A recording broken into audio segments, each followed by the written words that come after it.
And there is breaking news we're following on this Monday morning. A terrifying night in southwest Atlanta. An 18-year-old was shot inside her home. Atlanta News First Don Shipman is live with the First Alert breaking news tracker outside of Grady Hospital. So Don, what do you know about how she's doing?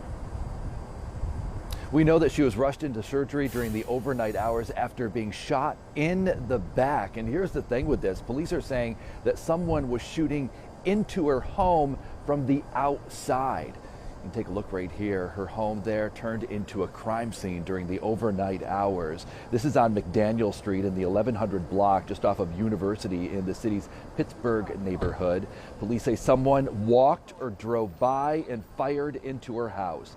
Right now it's not clear if this was a targeted shooting. Police have yet to tell us if officers made any arrests, but we know that investigators spent nearly 4 hours at that home investigating during the overnight.